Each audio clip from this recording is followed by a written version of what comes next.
Friends ఇంత పెద్ద మట్ట చేప మనకి ఎలా పడ్డది, మనం ఎలా బోట్లోకి లాక్కున్నామని నేను చూపిస్తాను వీడియోలో ఒకసారి చూడండి.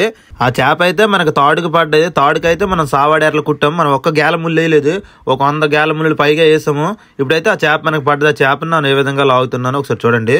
అది చాలా పెద్దది కదా, తాడు కూడా మనకు సన్నమే. తాడైతే మనకు ఆ సావాడి కట్టిన తాడైతే 70 నెంబర్ తాడు, గేల ముళ్ళు అయితే 8 నెంబర్ గేల ముళ్ళు. ఆ చేప అయితే ప్రాణంతోనే ఉంది, చాలా స్లోగా అయితే వస్తుంది. మా వాళ్ళు అయితే గేల ముళ్ళు కొట్టుకుని ఏ విధంగా చూస్తున్నారు చూడండి. దగ్గరికి వస్తాడు, గేల ముళ్ళు కూడా వేస్తారు. మనం బోట్లో కూడా ఏ విధంగా లాక్కుంటాం ఒకసారి చూడండి. ఒకేసారి అయితే 2 గేల ముళ్ళు వేసారు, ఎందుకంటే చాలా పెద్దది కదా మట్ట చేప. దాన్ని అయితే మట్ట అంటారు. ఒకసారి చూడండి, మట్ట చేప మీకు క్లియర్గా కనిపిస్తుంది. ఇప్పుడైతే నేను బోట్లోకి తీసుకుంటున్నాను మట్ట చేపను.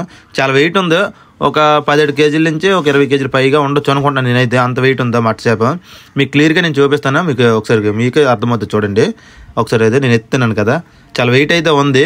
దాన్నే మనం మట్ట అంటాం. రేటు కూడా ఉంటుంది మార్కెట్లో. ఇప్పుడైతే కేజీ 350 రూపాయలు ఉంది మా దగ్గర. ఇంకా వేరే దగ్గర ఎలా ఉందో నాకైతే తెలీదు. ఓకే ఫ్రెండ్స్, నేను గేల ముళ్ళు అయితే తప్పిస్తున్నాను, తప్పట్లేదు. ఒకసారి చూడండి, మీకు చూపించాలని నేను తీసాను, అయినా తప్పట్లేదు. ఓకే, నెక్స్ట్ వీడియో అయితే కలుద్దాం.